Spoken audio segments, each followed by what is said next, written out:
All right, peace and blessing, assalamu alaikum, shalom, welcome. We are back, we are live. Doc is here with us, and we are going in. Our topic today is a little of this and a little of that. So we're going to be moving around different topics and touching on, since a lot has happened since the last time me and Doc were together.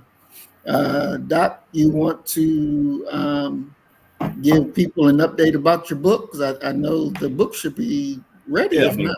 I'm actually meeting with a digital designer this weekend to hammer out the cover, marketing strategy, and things like that.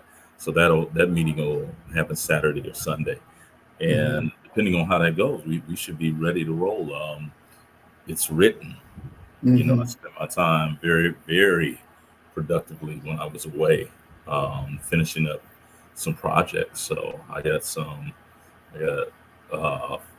three that'll appear under my name, and then we got a pen name that I'm trying to figure out how do I do this with a pen name. They can't be traced back to me, so but we'll see. So that's the big thing. I've done some what they would refer to as historical fiction and some other things that are less historically based, more contemporary, dealing with the gender wars between black and white folks. So we'll figure it out. I might have to throw your name on it. Yeah, we can keep it moving like that. So that's part of the hold up. But I'll be meeting with a graphic designer and advertiser, within the next 48 hours. So Perfect. We're good to go, man. Excellent. That's what I'm talking about. Definitely. So we're going to get in it. We got going on in the big news. Everybody's talking about it. They made a announcement or put out videos today that even what's his name, Carl Witherspoon or something like that from Family Matters. That Winslow. There you go, Carl Winslow. That he was caught having sex with Diddy. I've heard that before. Really? Yeah. I heard that years ago. Yeah. Wow. I heard that and I laughed about it. I was like, come on. But yeah, I heard that. He's on Dancing with the Stars right now. Really? Yeah. He's on Dancing with the Stars right now, as we speak. He's on Dancing with the Stars. Now he had the second worst performance that I've ever seen on Dancing with the Stars. I'm not a religious watcher, but if there's somebody on there, like the season that Master P was on there, I watched it every. Master P was on Dancing with the Stars. Oh yeah, you didn't see that? No. Yeah. Master P was on Dancing with the Stars, man. Yeah. Wow. And I voted for him. It's the only time that I ever took the initiative to go vote. But yeah, I voted for P, man. P was P. It got to the point. That's to the point where even one of the judges, he said, "Y'all are just being cruel now. Why do y'all keep voting for this man?" And people were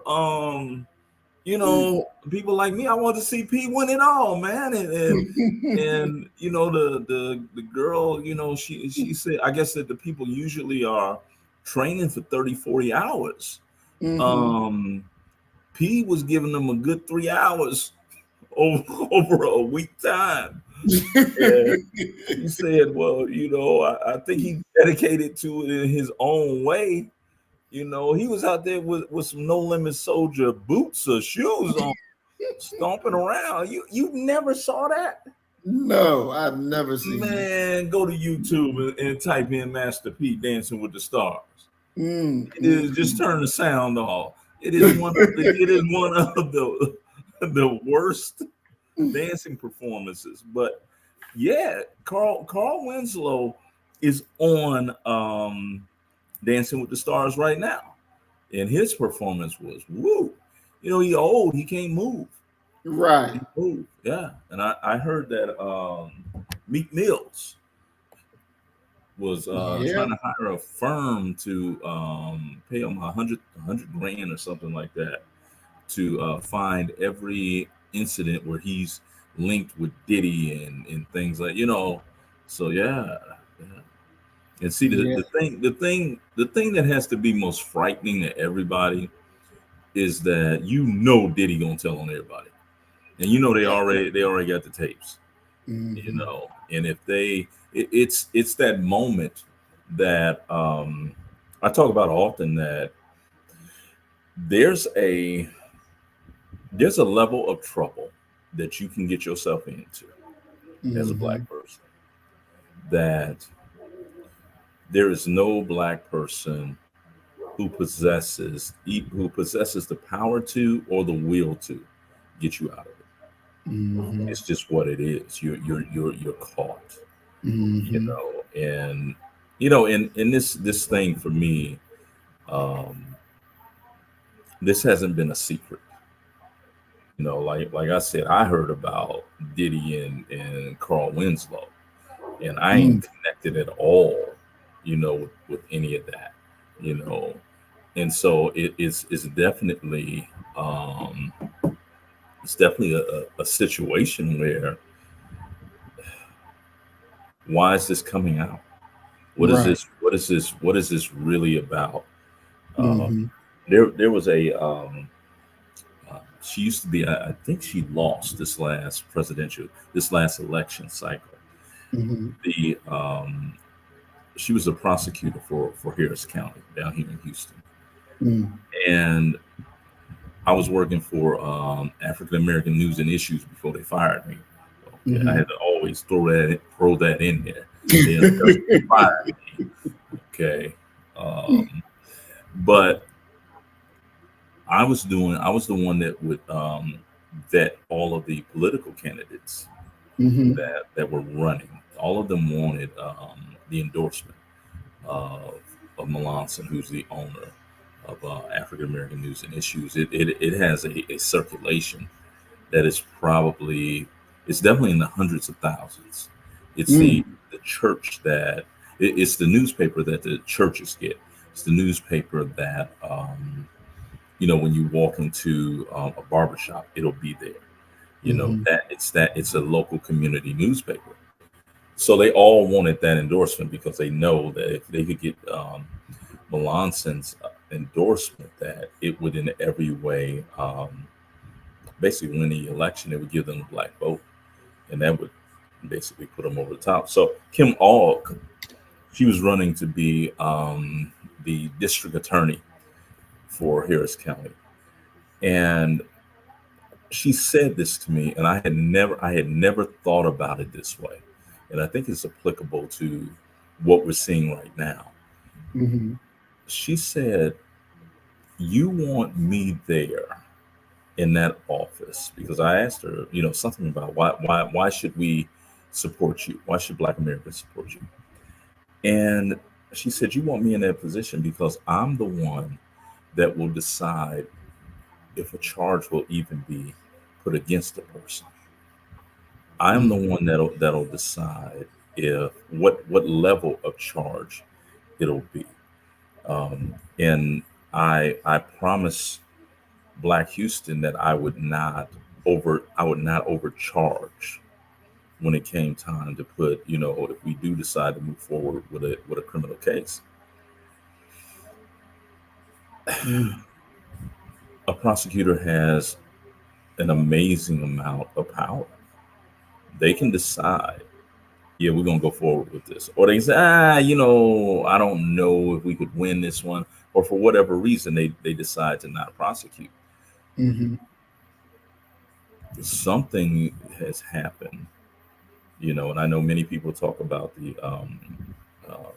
I don't know what to call him, Puffy Diddy, P Diddy, um, that he sued those alcohol companies that actually enriched him for racial discrimination. Really? Now, yeah, yeah. He what is it? I've never had a drink of alcohol, so my thing is always secondhand hearing about Mm-hmm. the alcohol world. Was it Ciroc that he was so closely associated with? He doesn't own that. These companies actually own that. You know, Oh, um, wow. one of the things that actually looking at who's the brother Ed Lover Mm-hmm. from Yo MTV Raps fame. Mm-hmm. He did this very amazing interview where he was talking about that, and listening to him, I didn't know this. I have associates and former students who raved about Casamigos. They would say, "Oh man, that Casamigos, they go hard." I had no idea that Casamigos was actually owned at one time by George Clooney, the actor, Mm. and he actually sold it. Him and his partner sold it, and I think for $300 million. But Puff is, for whatever reason, the prosecutor has decided to get all up in his. Mm. And the scary thing, what has to be the very scary thing, is quite simply that you don't know how far that's going to go. Right. Because if that prosecutor were to say something the equivalent of, I want go get me somebody who understands hip hop. Go get them. Okay. Sit them down in this chair and have them identify each and every individual that they recognize in this video. Because, taking the training day position, Mm. Denzel Washington's character, well, I'm gonna put cases on all you. Right. You Mm-hmm. know, that prosecutor could put cases on all of them, from top to bottom.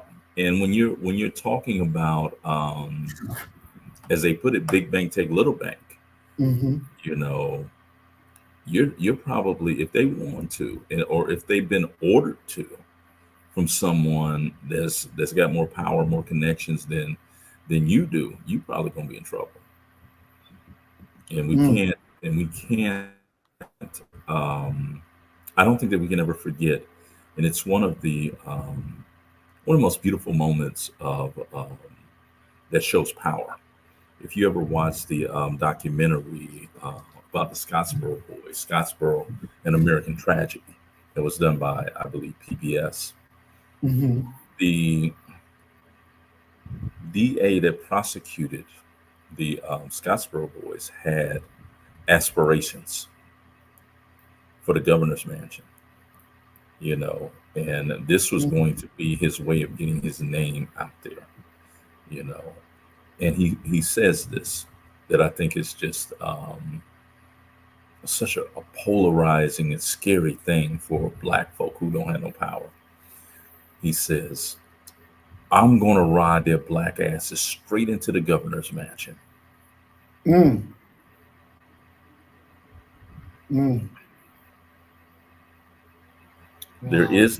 is no better way no more expedient way to ingratiate yourself to um, a white voting population than to bring down some garish wealth and rich. I don't use the word wealthy when I talk about black folk, rich Mhm. black folk, because if they can bring R. Kelly to his knees Mhm.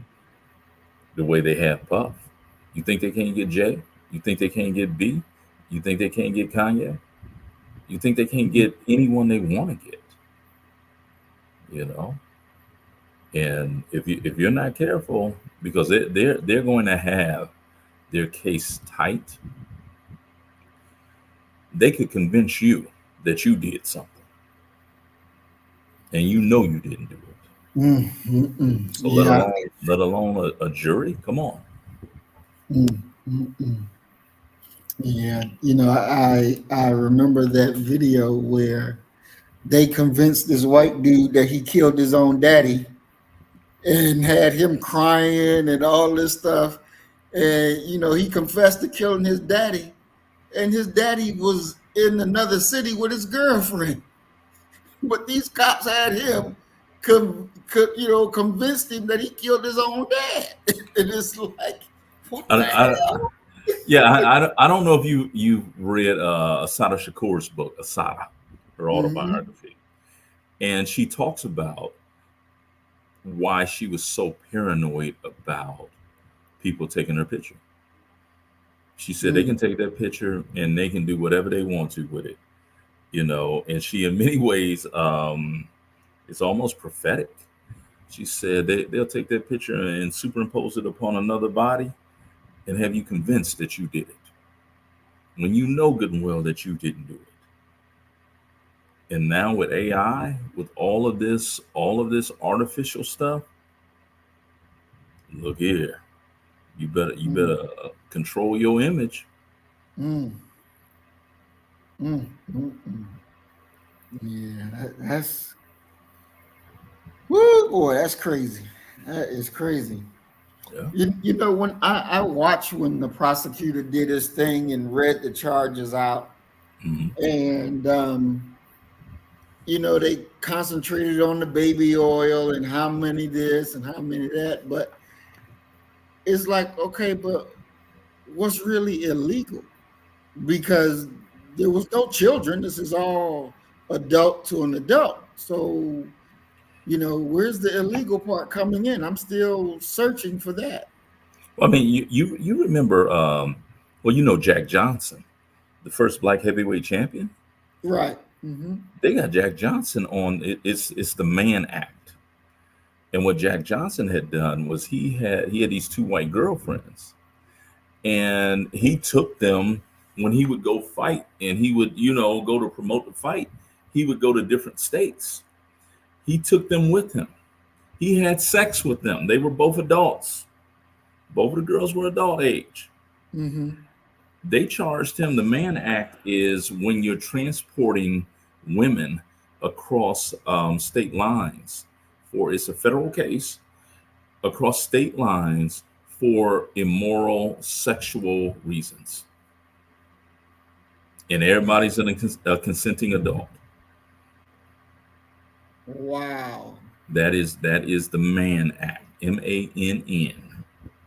Yeah. Mm. So it's one of those. It once again goes back to the ironically to the idea of voting and being able to put your people in those positions to be able to say, nah, that's BS.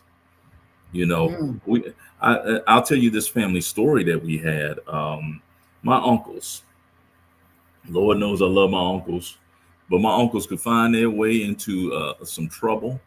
If they was in heaven, I bet, if they in heaven right now, I bet you some of them in time out or something up there with the Lord.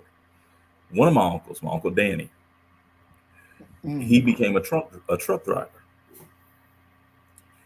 And I don't know what these white people was thinking, but they gave him worth, a semi full of furniture, couches and recliners and things like that.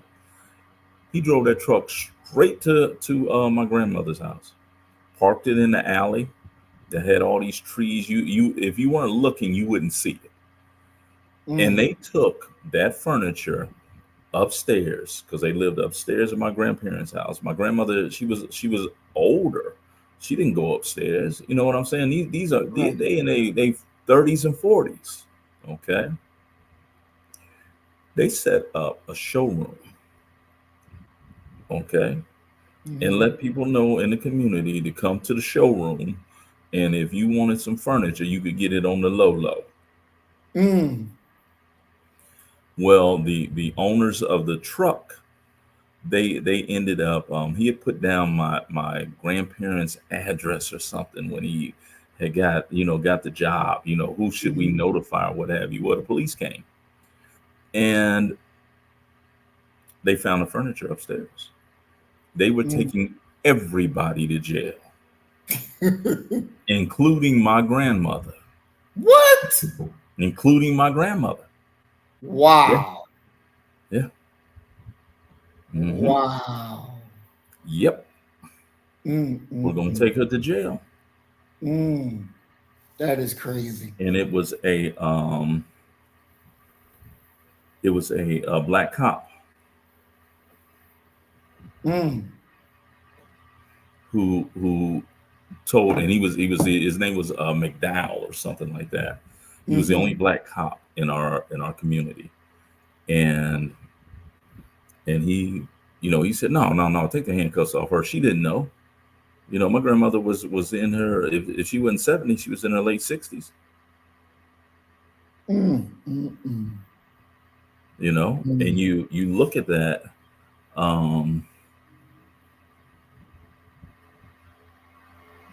it's one of those where you're just like, yo, you gotta be kidding me. Exactly. But exactly. that's the worth and the utility of having someone on your side, and you look at, I mean, look at R. Kelly, you look at Diddy now, you look at Eric Adams. He's the mayor of New York City, and they've apparently been watching him for years. Had an open case against him. How you got an open case against the mayor of New York City? Exactly. And nobody in that chain of command, nobody in that system gives you a heads up. When we thinking about these rappers and with this Diddy foolishness and all these gay rappers now that they're dropping, the security people are dropping the word out on them now. So they even say Busta Rhymes be freaking little boys and men. They got Africa Bambaataa for that. Yeah. Yeah. And as you talked about Meek Mills, he got him the one of the videos we're gonna play real quick with Meek Mills in there, and it's like in the Quran it says, God says, what is this? That a man would look to another man with lust in his heart as he should for a woman. And when I read that, my mind was just blown that God would be like, what is this? You know what I'm saying? It's just like, it's fucking, it can't be real, But Doc, how far down do you think this problem of homosexuality really go? Because to me, we ain't hit the bottom yet. No. No, you're nowhere near the bottom.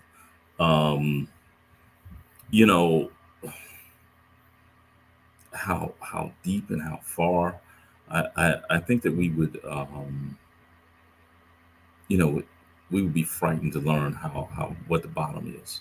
And who's really involved. I mean, we've somehow devolved as a community where we no longer have and I just deal with our people, we no longer have a moral compass. and the absence of a moral compass and the ability to, justify anything now. That you're in many ways charging, and this has not it's not just sexual. I think it delves into the entire being, your entire reason for existing. That there is no God. There is nothing that you have to submit to. That your fleshly, earthly desires are what rules the day and what will continue to rule the day. And that's a problem. That's a problem because let's be honest about it, that we all have a sinful nature. And one has to wonder, what do we really, how low could we go as a thinking human species with impulse, with desire? What constrains that? What restraints go on that? And I think that there's some people who have no concern, no restraints, no consideration of anything other than what's pleasing to them, and where the joy is and where the enjoyment is. Well, let's look at this video real quick. It's a little short one. And like I say, it definitely was very surprising.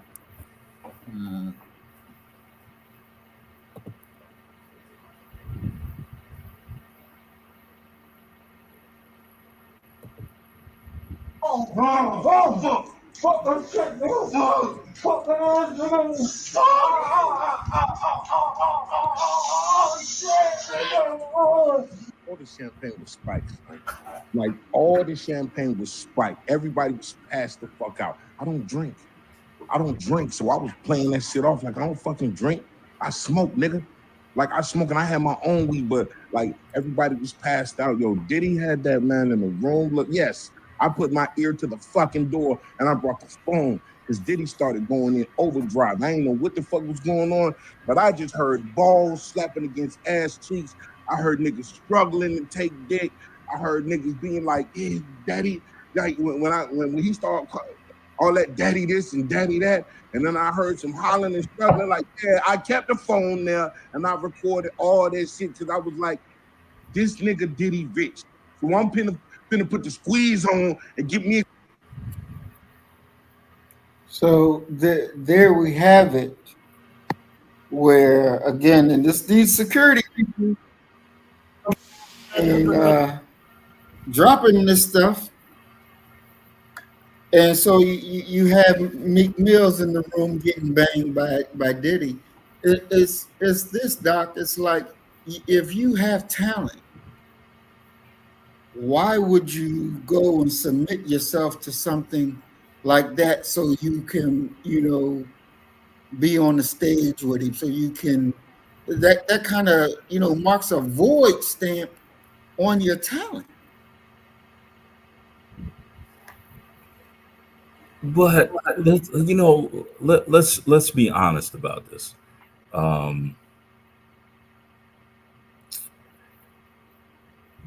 many artists are truly that God gifted and talented, that just on talent alone you would say, oh, yo, they got it, and regardless of if I help them or not, they're going to make it? How many, you know how many Negroes I know that can run and jump and dunk a basketball? I can tell you honestly, with no bragging at all, I've only played basketball against one individual. His name was Joe Jakubik, and he led the NCAA. He was second in the NCAA in scoring the year Jordan came out of North Carolina. He was beat out by a gentleman by the name of Machine Gun Kelly because he shot so much. I can shoot. I'm not athletic enough. I'm not tall and big enough to have made it to the league, but I can shoot. I could have done what Steve Kerr did. You know, some of these white boys that just came in as shooting specialists. I could have done that. I'd always been a defensive liability, but you know, when you start talking about musical talent and voice, I mean, come on, let's be honest. Who we got? Luther, Whitney. You get what I'm saying? Prince, right. Michael. You're kind of at a loss to name anyone on a contemporary scene who's that talented, that they just shine through. You know, so there's probably, let's be fair, there's probably 700-800 people who could release a #1 hit if they had the marketing machine and the producers and all of that behind it. If Bad Boy took you in, you could probably make it.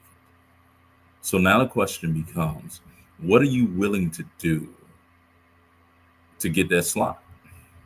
And if you're not willing to get that slot, then you ain't willing to get that slot. You know, one of the guys whose name eludes me right now, but he was involved in the Bad Boy thing in Puff. And he said, you know, the thing is that when Puff's Love Jones come down, he don't care if you male or female. He want it right then and there, and he gonna do what he gonna do. You know, and you have to. There's a certain, I guess, you know, certain expectation with that when you go into that world. You know, no one who's in the inner circle, there's no one who doesn't know what's going on. They know what's going on, and it's what it is. And now the question becomes, how much does telling the truth cost? How much? Because you know, you look at that brother that was just talking.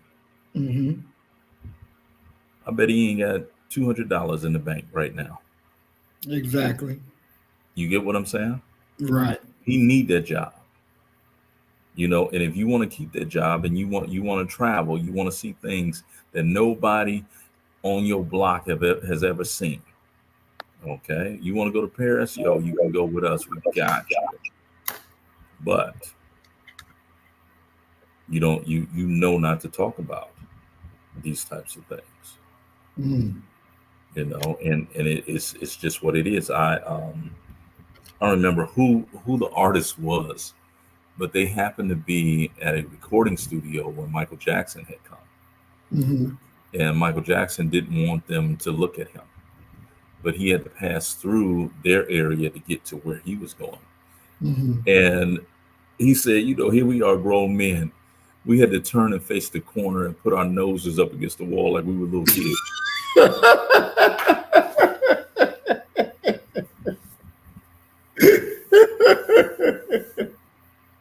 You get what I'm saying? Right. You know, right. If you want to be included, you look, turn and face the wall. You know, Michael coming through. You know, and it's just that. It's just that, and there's no, you know, it's just that. You know, I wanna let me do some house cleaning first. Yeah. I want to welcome to the program Tranquil, peace and blessings, Tranquil, Earth Angel 1105 remix, Matt 285. Welcome y'all to the program. And today we're talking a little of this, we're talking a little of that, and bringing it all together. So right now we were just talking, you know, briefly about Diddy. Earth Angel asks a question. She says, Doc, what's the end game to white folks exposing all these black men and the length they've gone to? Diddy has a very serious demon on him. I mean, the end game is that, they've just decided that they're gonna wipe the slate clean. And they're gonna bring in some other people. They're gonna put them in those places. I believe they already have those people in those places. They're just going to become more prominent, more lucrative. Puff's problem is the problem that we see with so many stars. You got to the point where you thought that you were a part of the machine. No, Negro, you've never been a part of the machine. What you are is the grease within the machine. And once that viscosity within that grease is used up, and his sign that his was used up, that he had actually gone beyond his utility. This Negro got nerve enough to bite the hand that feeds him. Well, we getting ready to show you. Okay. And when they show you, you done been showed. They've stripped him of pretty much everything now. You think about how infamous he is, how much money he has. He didn't have to sell that stuff. He is in a raising defense fund moment right now. And I guarantee you that they're gonna draw this thing out. They're gonna put him in positions where they're gonna end up with all of that money. That money goes somewhere. We have a situation down here in Houston, the turkey leg hut that everybody loved. And, oh yeah, the turkey leg hut. You gotta go down to Turkey. Well, they just filed for bankruptcy about a week ago. Oh wow. Husband and wife apparently are getting a divorce. The gospel singer James Fortune, he gave them, I think it was $300,000 to help him out, him and his wife. They took that money and filed for bankruptcy protection 3-4 days after they received that money. Okay. Wow. It's a wrap. And you think about what looks like fame and fortune. These people are not saving that money. They're living off of that money. Lord Jamar of Brand Nubian. Lord Jamar said, being a rap star is like being $1 million man who ain't got no loot. You're an employee, and you should conduct yourself like an employee. Don't get beside yourself, because we can remind you that you're truly only special because we made you special. That's really what it comes down to. There's nothing special about any of them. You can't, with all the rhythm and the dancing that black folk got, you can't tell me that these people are special. Right. If and I believe he's an amazing talent, Trey Songz. If Trey Songz hadn't been quote unquote discovered, Trey Songz would just be a brother who used to do talent shows here and there. Usher, how's he any better than Trey Songz? Is he better than Chris Brown? Is he, and it's one of those where, y'all come a dime a dozen. So what makes you think that you can even speak to us? You're an employee. You work for us. You don't own this. And if we need to show you, we'll show you. Right. So that's just like what Mac 285 said. The white man creates them, and the white man will destroy them. It's just that simple. Very, very, very interesting. And then you talked on Eric Adams, and I watched his press conference yesterday, and I had it put up so because we were going to talk about it today because Mhm. it was very interesting to watch the fight during the press conference between the mayor and his people, and then the everyday regular black person on the street. The local Negroes. Exactly, very interesting. And we'll check it out, and then we'll come back and talk about it. Because, like I said, it is very interesting.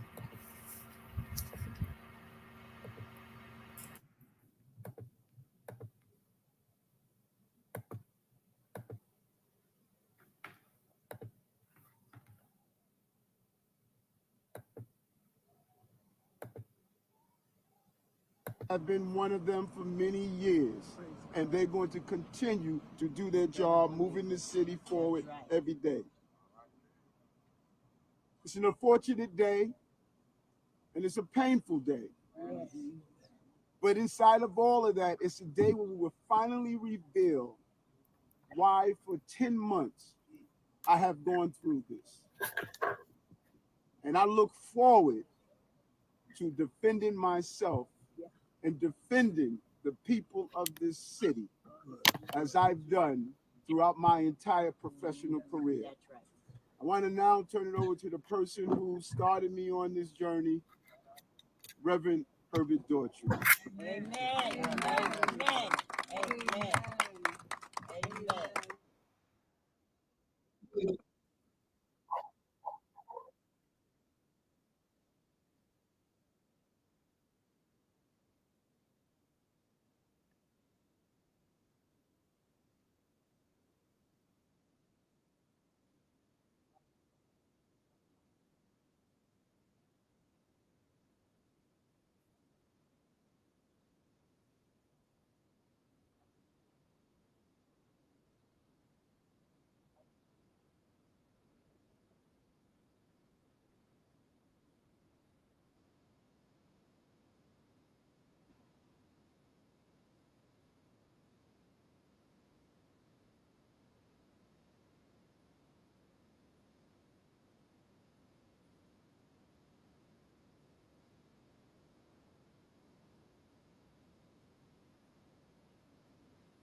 There is no sound right now.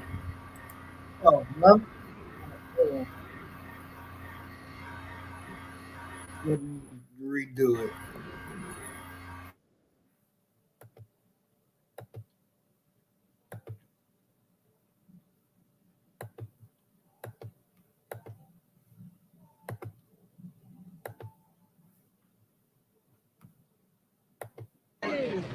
My name is Hazel Dukes. I live in Harlem.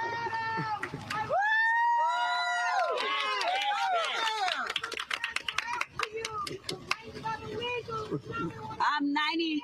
Would you be quiet? Would you shut up? I'm 92 years of age. Yes, yes. I've known this young man for over 40 years. I come with a heavy heart today. Yes. But my head is not unbowed. All right. He's going to have his day in court. Yes. And we're going to stand by him. Yes, we are. We came this morning. Yes, sir. Yes. Because prayer changed things. Yes, yes, yes. I am asking all New Yorkers Amen. To hear his side. Yes. To let him have a day in court. Let him have his day in court. Amen. And then we can make our decisions. Amen. But we are not here today to criticize the federal government where you might be Bashash. That's all you do. That's all you brought here to criticize. Yeah. We are going to be here. Yeah, we're going to be here. Sorry, Brother Drew. Hey, brother, this is a 92-year-old elder. Show us some respect. A 92-year-old elder. She stands next to you. She stands next to Cuomo. As the NAACP, as the 501c3, you should not be standing for a political candidate. Stop that. You're always in favor. You are always in favor of the crowd until they come after you. We are calling on all New Yorkers to listen carefully, not to the loudmouths, but listen to facts and figures. His lawyers will go and do our work for us, and we will stand with this mayor. Right. We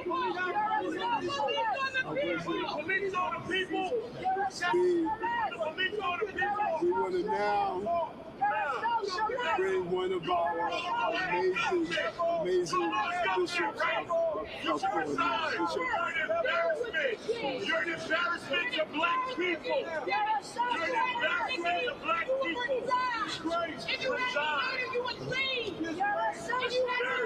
We are admonished to be angry and sin not. We can have our anger and we move forward. We move forward. We move forward. We move forward. We move forward. None of us.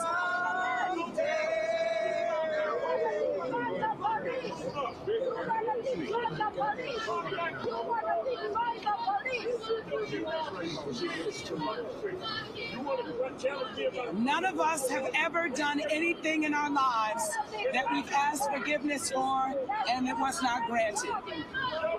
We live in a society where if we do something, there is a due process for all of us. There's a process that starts, it has a middle, and it has an end. And none of us has the right to preempt that process. If I have an accident, I have to report it to my insurance, and they fight it out, and then a verdict is announced. We cannot prejudge any situation in fear that we might prejudge it inappropriately. And the same justice that we want for ourselves, we want for our mayor. That's right. If I confess, I know there is a God that says he's faithful and just to forgive me of my sin and to cleanse me from everything that is unrighteous. Until the verdict is announced, we stand. We are not people who have a yellow strip down our back, and neither are we intimidated by loud voices. Whatever the truth is, the truth will prevail.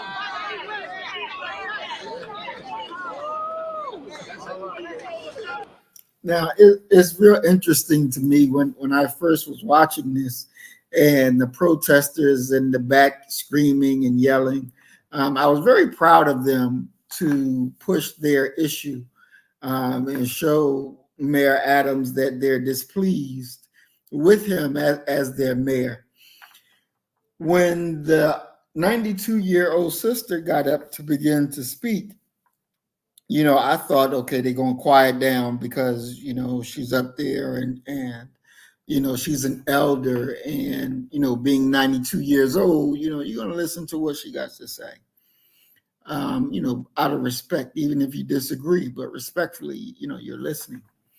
But they said very clearly, because you stand with him, then basically you're going to get what you've earned as well.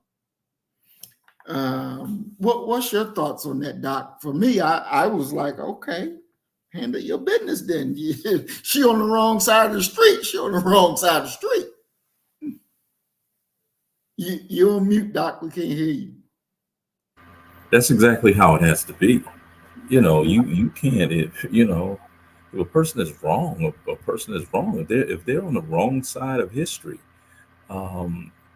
just because they were old, we're supposed to, and really what we're looking at when we see those types of situations is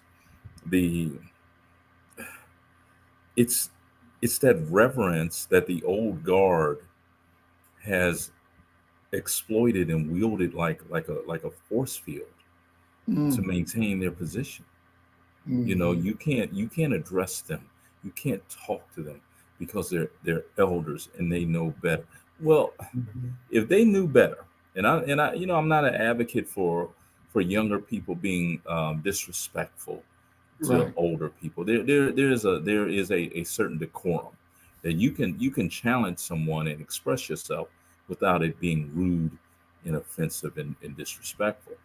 But if these elders had done what they should have been doing, we wouldn't be where we are right now. Exactly. And that's an issue that, and I went over. I got a class on my class that I do on Malcolm X and the Nation of Islam. And I'm taking my students through this litany of Black leaders to get them to understand the forging of the Black identity. That, what is Blackness? What does that actually mean? What does it look like? And this and that. And so they've been exposed to Blyden, Douglass, Turner, Denmark Vesey, Mariah Stewart, a whole host of individuals. And I challenged them to challenge the writings and the works. Do you agree with this? Do you not? You have something to say. Contribute that, because we're still trying to build. We're still ramping up, trying to get to liberation of Black folk. You can't do the people wrong and expect for them to sit by silently and to do nothing. Unless you have a cult. Now, if you got a cult thing going on, then you can expect that. But free thinking people, nah. One American patriot said it this way. He said that there's nothing that renews democracy better than a little rebellion. That's what you're seeing right there. And there needs to be a lot more rebellion within Black America when you see Black leaders doing wrong. This idea that white folk do it, that can't be the justification Right. for doing your own people wrong. But what about the white boys? They do such. Well, we ain't worried about them. We ain't dealing with them. We're dealing with our in-house staff. And so I applaud that. And it was a strategic move for them to put her up there because she would serve the as we talked previously about Andrew Young. They called him old fire hose. Somebody got some fire going on, put Andy on. Andy he'll douse that fire. So yeah, it's an old dodge that they do, an old strategy. And we had a Black Power conference. I forget which year it was, and I was the moderator of this part of the program.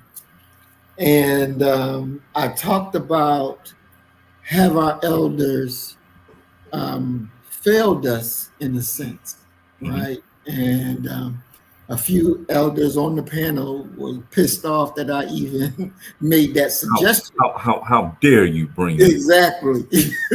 Exactly. You know, we ain't failed nothing. You know, we did excellent. We did. And, you know, I just like, nah, y'all didn't do excellent. Y'all screwed us over, you know, and then I went into it.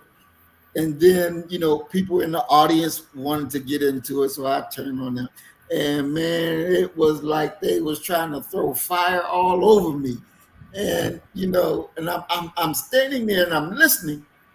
And I'm like, nah, all y'all wrong. All y'all wrong. So when it was my turn to speak, shit, Doc, it was like a fire-breathing dragon. I put that heat on their ass, and their ass was trying to go somewhere to hide, you know, because it's this thing like the thought of you cannot critique an elder. Yes. You don't have that right to say, we made a mistake, we did wrong, we didn't do this, we didn't do that. You don't have that right to say. And it's like, but if we're going to examine where we are, where we from, how did we get there? We gotta look and see what you did right and what you did wrong. Without a doubt. Without a doubt.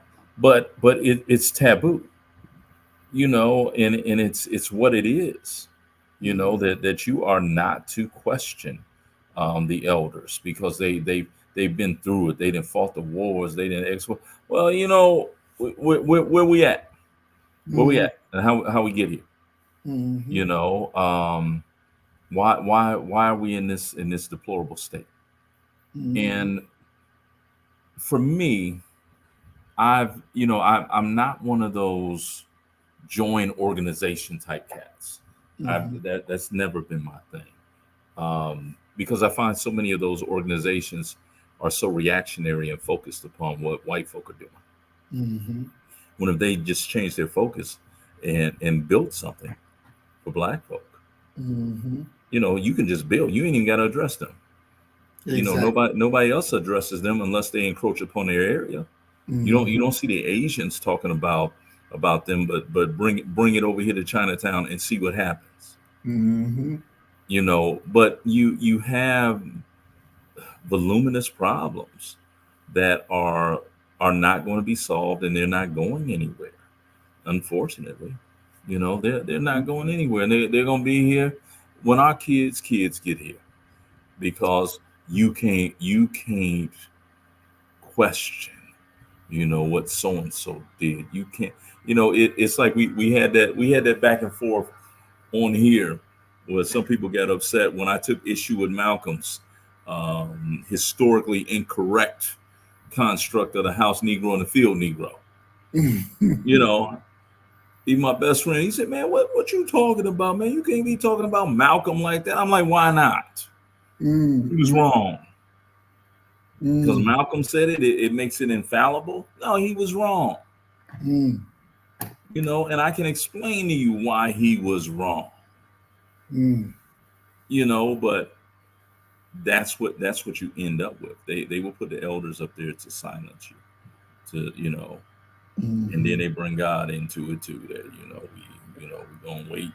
But the truth of the matter is that people who are doing dirt don't do it in the dark. They don't do it in silence. A lot of people know what's going on. It's kind of like the entire thing with the dope boys. You know, nobody know who doing all the crime within Black America. Well, those Negroes are sitting at somebody's Thanksgiving table every year. You know who they are. Exactly. Yep. And so I think it's very important, you know, as you said, that we do have to challenge. That's part of progress. It's a part of progress, and we got to do it, and don't punk out because somebody's an elder, you know. I want to welcome Mr. Adolphe to the program. Peace and blessings, bro. Tell him get that WD-40 so that door stop creaking.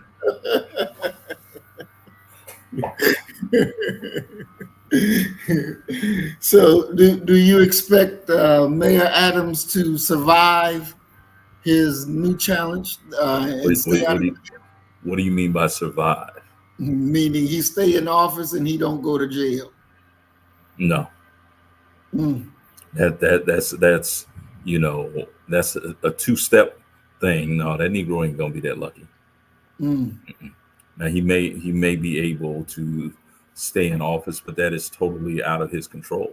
So you Mhm. can't give him kudos for if he gets to stay in office, because Mm-hmm. that's the governor. The governor will the governor is in charge of if that Negro is going to stay as mayor or if he's not. So Mhm. not getting not getting removed from office he has nothing to do with that. Mm. Going to jail, yeah, he had something to do with it, but you know, that's out of his hands as well.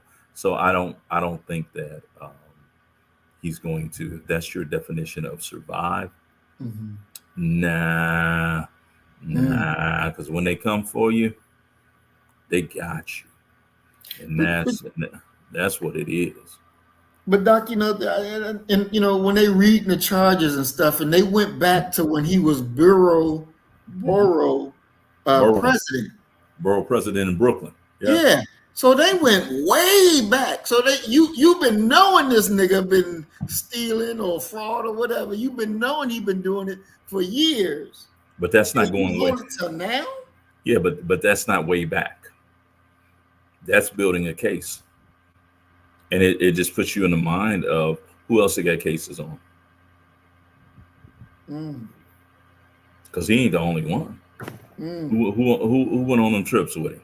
right. Who was he talking to? Mm-hmm. You know, and the thing is that if you get caught up, they're gonna sit across from you and just say, yo, tell us a story.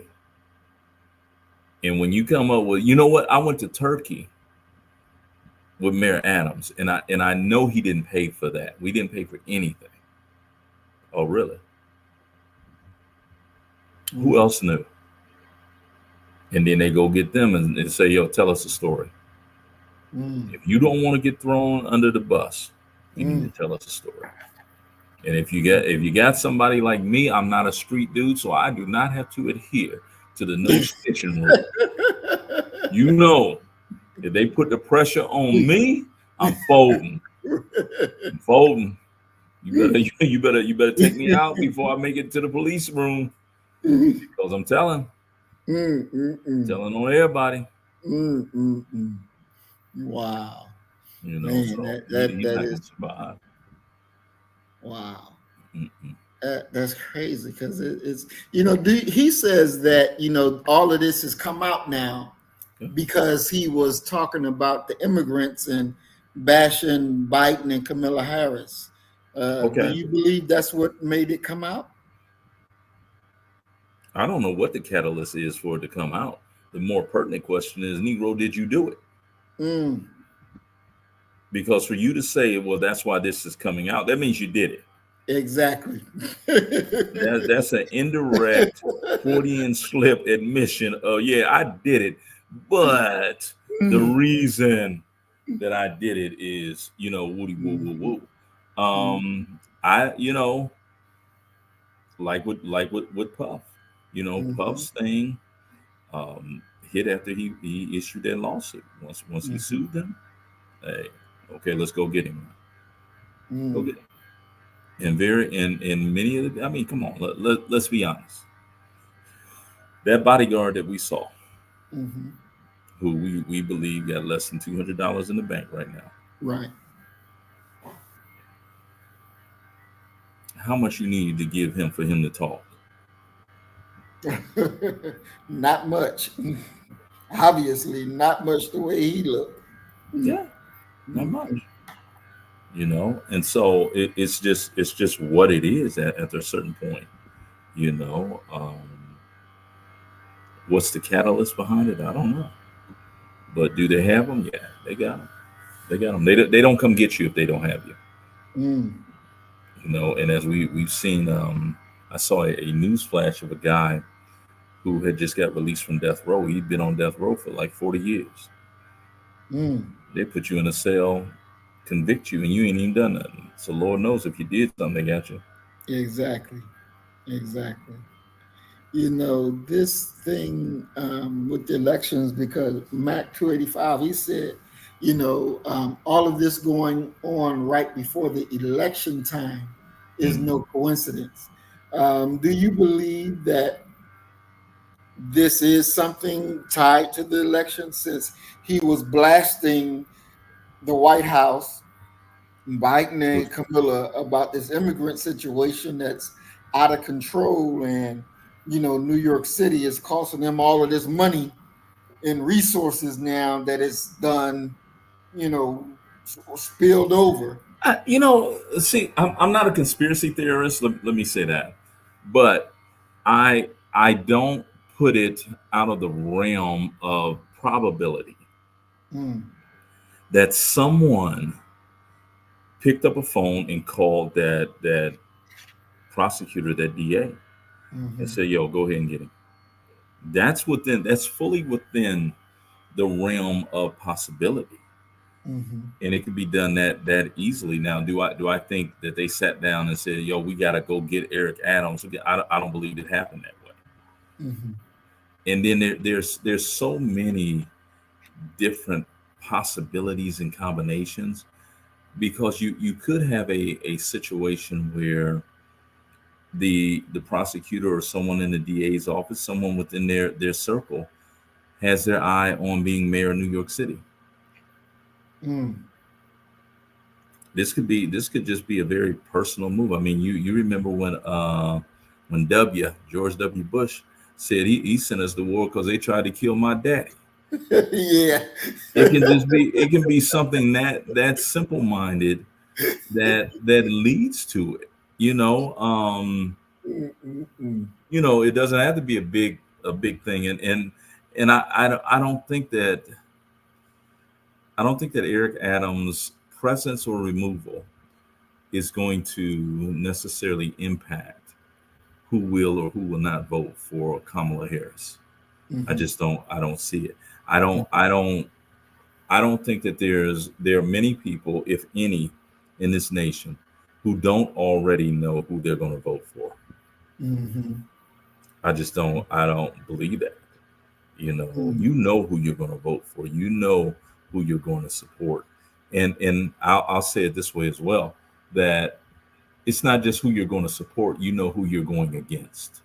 Because mhm, there are going to be droves of individuals who are going to vote against Trump, by casting a vote for Harris, who are not necessarily enamored with Harris. And mhm, there are a lot of people, including many black men, who are going to vote against Harris mhm. by supporting Donald Trump. You know, Doc, now you would have to tell me, you the historian, you know or not. But in my understanding, this has never been done where it right out in the front of the public, everybody, Kamala Harris just been selected to be president of the United States.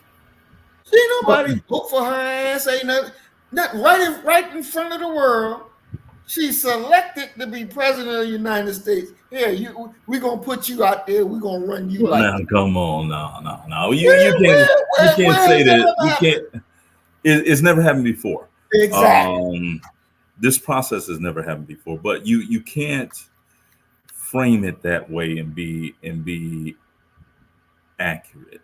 Um, she was selected to be the Democratic Party's nominee, not president.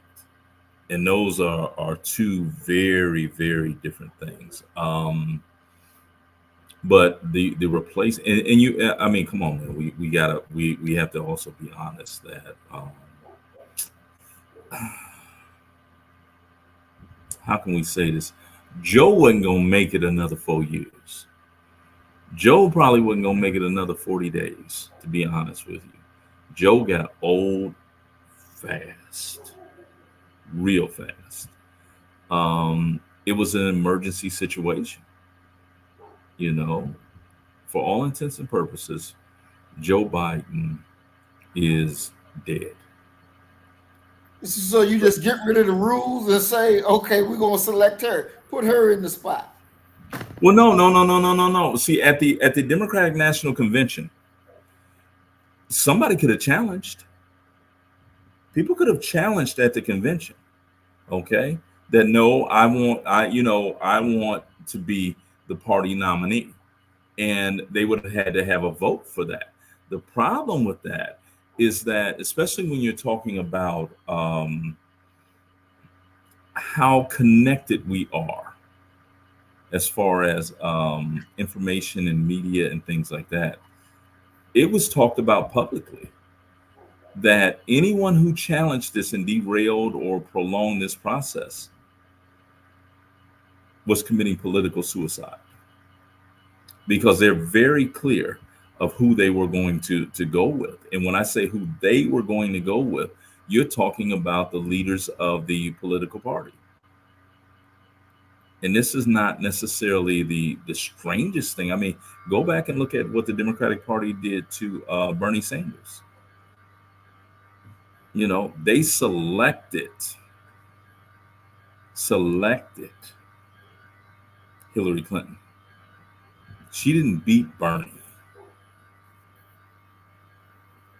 But the leaders of the party decided, yeah, we're not going to go with him. We're going to go with Hillary. And then she didn't even get beat. She lost, which is one of the most disgraceful things that you can do. She lost. She didn't get beat. Okay. But when you're looking at the powers that be, who are the decision makers within the Democratic Party, they decided it was going to be Kamala because time is of the essence. The people know her, and running Joe out there again would result in certain defeat. You know, the thing is this though, with her fake ass. It's why you call her fake? What's going on? Because she everything about her, she just fake. She just, you know, I don't even believe she got a real black daddy. I just don't believe it. Oh, you've been hanging out with Janet. I don't believe it. When George Bush and Dick Cheney come out and say, we're voting for Kamala Wait a minute. Whoa. You know the shit is over there. No. Go back to what I said. I don't think that they're voting for Kamala. Oh yeah, they are. No. I think they're voting against Trump, and that's a difference. No, that's a difference. No, you want to vote against Trump? Hold your vote. Don't vote. Or hell, write your own name in there. But when you say, I'm voting for Kamala Harris and I want you to vote for her, and now they got signs, Republicans for Kamala, shit. If you black, you better not trust that. It's the setup. I don't think that there's a moment in history that the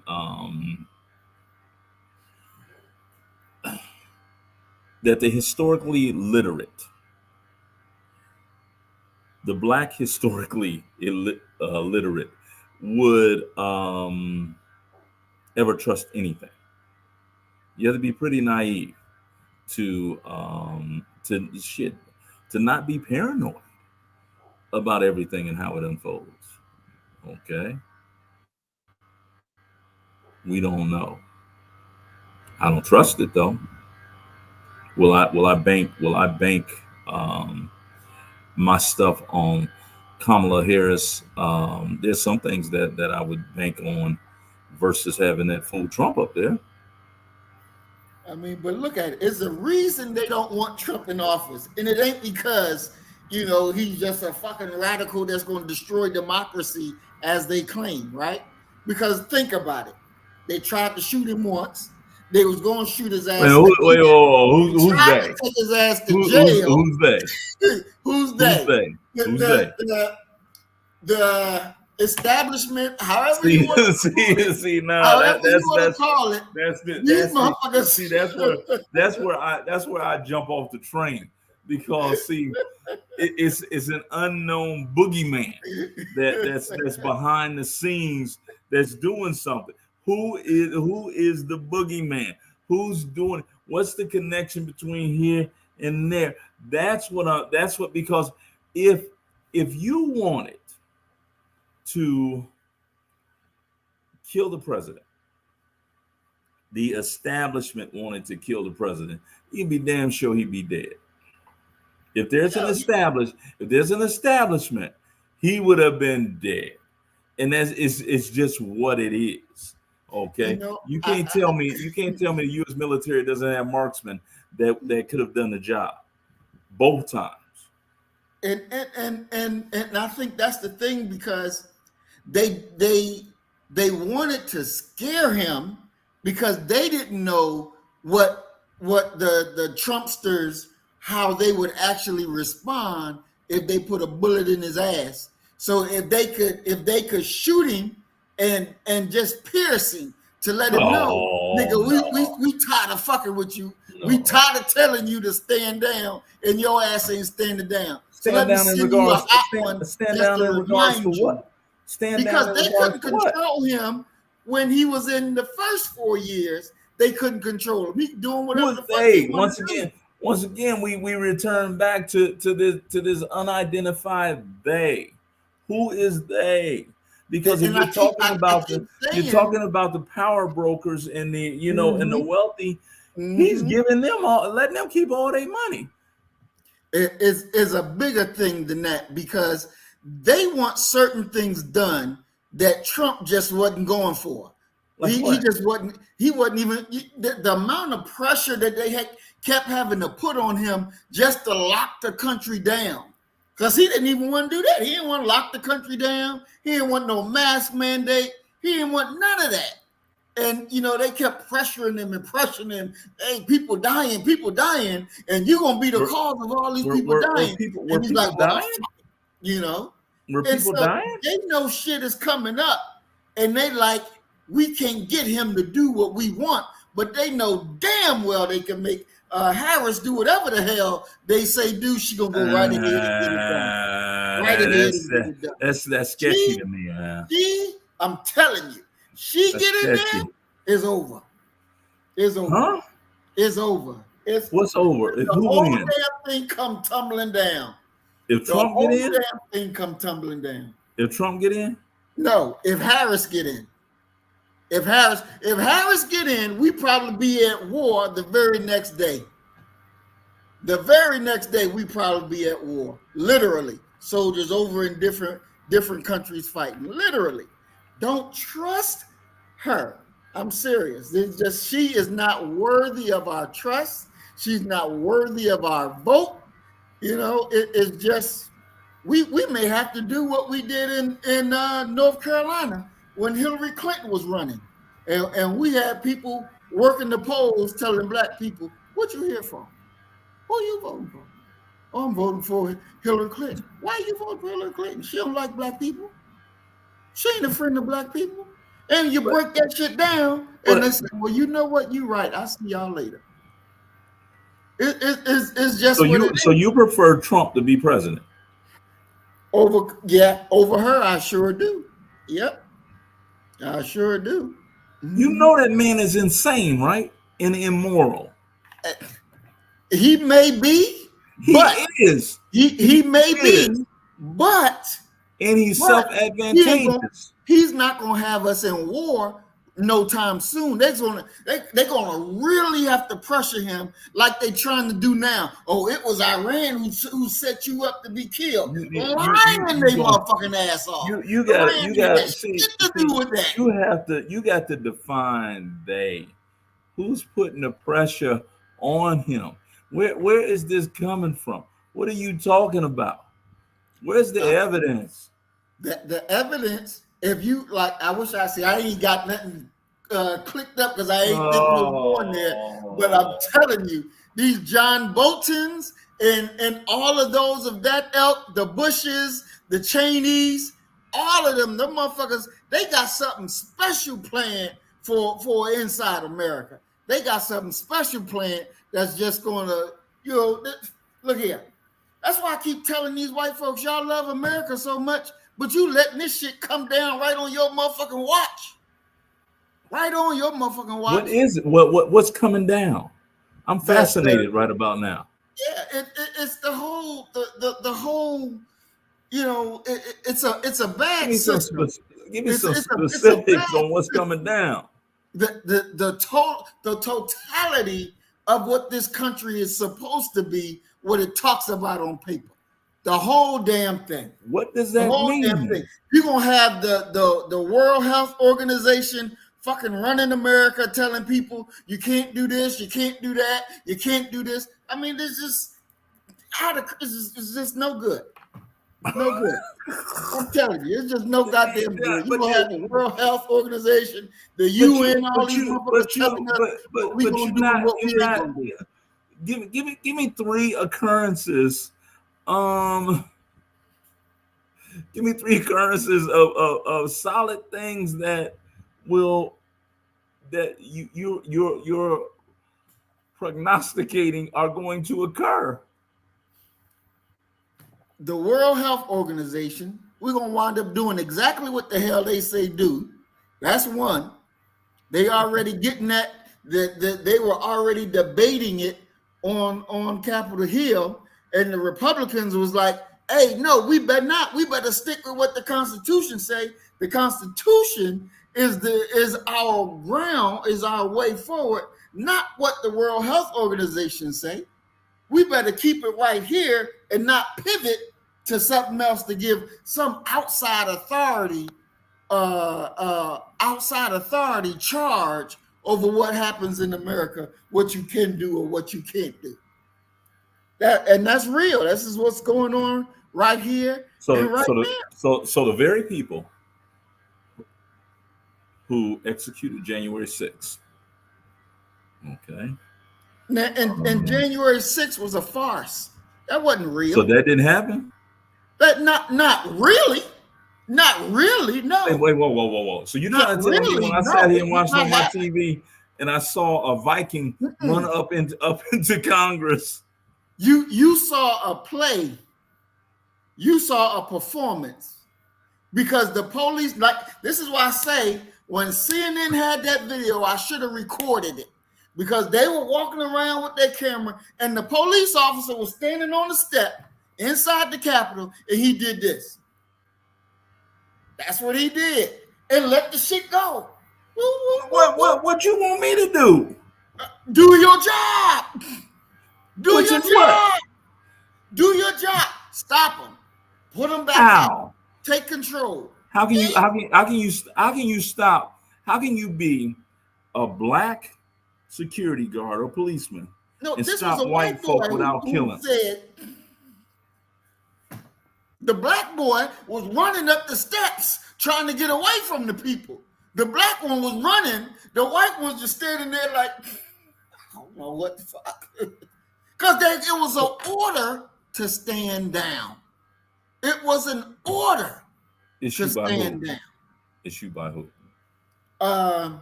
The second head of the Capitol Police came across the road because the black man, they fired his ass because he came before Congress and was telling it. And they fired his ass. They set his ass down and said, get the hell out of here. You fired. The brother ended up getting a promotion out of that. The hearings. Yes. Did the brother get a promotion out of that? No, his ass got put on the unemployment line. That's what he got. He got on unemployment line because he didn't shut the hell up when they said shut the hell up. Yeah, that's what he got. He didn't get no raise. He got unemployment. That's what he got. And see. Okay, you gave me one. You gave me the World Health Organization. Now let's go to number 2. All right, the number 2 thing they probably did. I gotta think about this one. I've been on that World Health Organization because I know some shit is about to hit the fan with another pandemic coming. You work in medicine. Wouldn't that be a good thing? I know. That's why I'm telling you. I know it's coming. I know it's coming. It's coming, and I keep saying Something coming. Something coming. These motherfuckers working on something. I know it because look at but you had no idea what it is. No, we don't know what it is, but we know something big is coming. And they're going to try to lock this shit down all over again, and more fucking vaccines is coming. It's coming. And hey, look, I'm saying it now. If you don't believe me, write the shit down because it's coming. You watch and see. It's coming. They're going to shut this motherfucker down and line your ass up, give you vaccine. If you don't take the vaccine, your ass going on the march. They're going to put your ass on the march. You're going to be marched to some damn military base that's empty.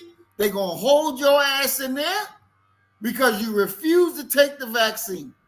I'm telling you.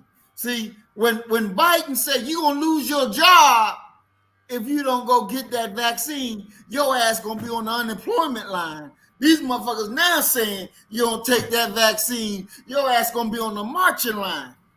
And that's real. It's coming. It's coming. And Trump is the one that will say, not today. He will stand up and say, not today, which will give time for others to get their shit in order and give other governors time to say, I ain't doing that shit either. I ain't doing it here. I ain't doing it here. It gives mayors time to say, I ain't doing it here. I ain't doing it here. Because they know Trump not going to send no National Guard in no city and say, give them a vaccine. Trump ain't going to do that. Harris will.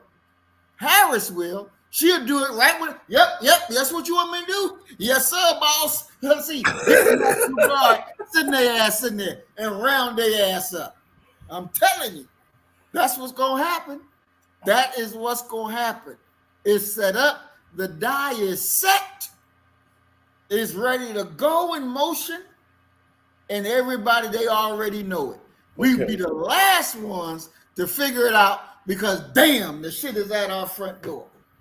It's at our front door. It's coming. It's coming. So you saying another global pandemic coming? Oh, yes. What are you saying? Yes, it's coming. And they're going to try to shut this motherfucker down all over again and force them damn vaccines. Because when COVID was here, it didn't kill enough. It didn't reach where it needed to reach. So they going for it again. And where they see exactly how much the people will take, and they keep piling it on. And if Trump wasn't there, that shit would have been like, choo, choo, choo. It would have been done fast and over and out. But Trump stood in their way to say, nah, we ain't doing that. And look at Fauci. Fauci all of a sudden saying, this nigga saying, I ain't never said you had to wear no mask. I ain't never said a mask to stop you from getting COVID. And it was like, what? Nigga, you did say that. You said that. And he was like, I ain't never said that. That didn't come from me. And then the senator say, well, who did it come from? I don't know, but I didn't tell you you got to wear a mask. And it's like, nigga, have you forgotten? You did say this. You did say you got to wear a mask. You got to be 6 feet apart. And now you all of a saying, well, I knew the mask wasn't going to help. That wasn't going to stop nothing. I already knew that. What? Look here. It's a wrap. I'm telling you. What's a wrap? It's a wrap because we're going to have more vaccines. It's going to be forced. It ain't going to be where you got an option. It's not going to be no option. It's going to be you're going to take that vaccine. I'm telling you. That's what it is. It's coming.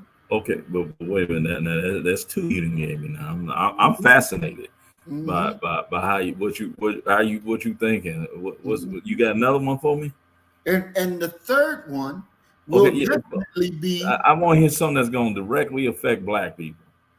Well, all three of them is going to directly. No, I'm saying you got any? You got but any? That war is coming. America is about to be in World War III. It's coming.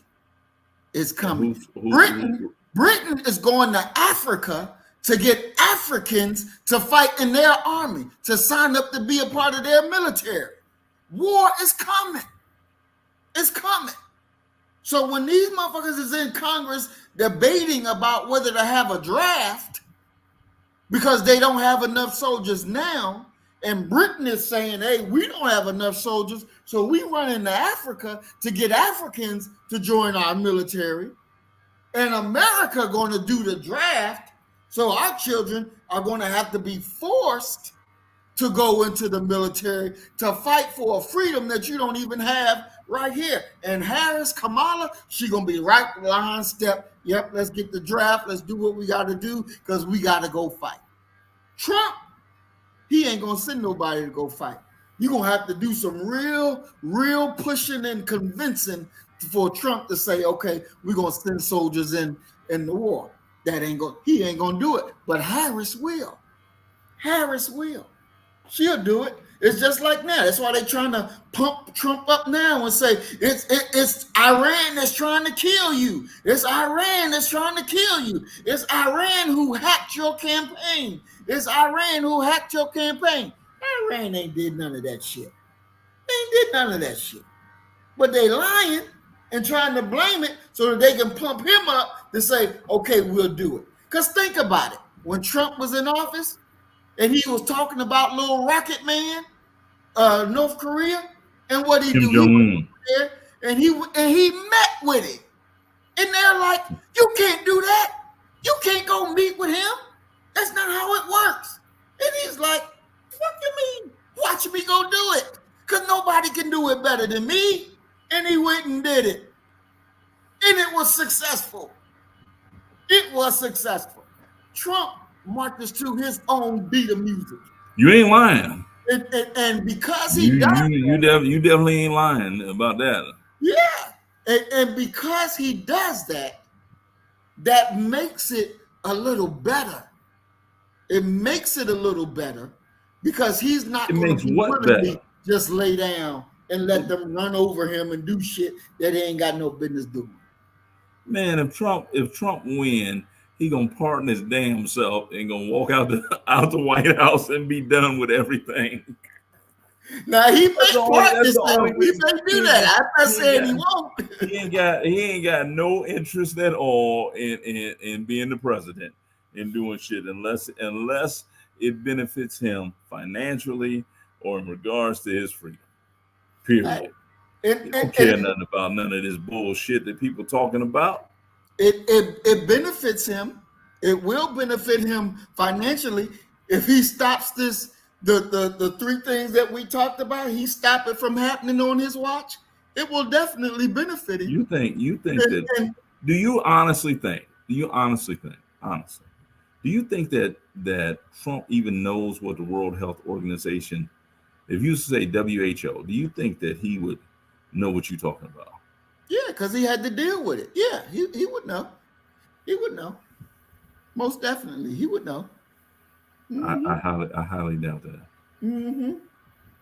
Yeah. You probably call it a bigly organization doing big things for big people. He would know. Because he had to deal with it. And just like NATO, when he went over there, you remember when they had one of them G7s or G8 meetings? He was over there being rude and pushy and, bossing his way around, making everybody know, he's the big dog on the block and telling everybody, you better pay your bill because we ain't going to pay it for you. And what happened? Them countries started coming out of the money, started paying the bill. But didn't he leave because they was talking about him?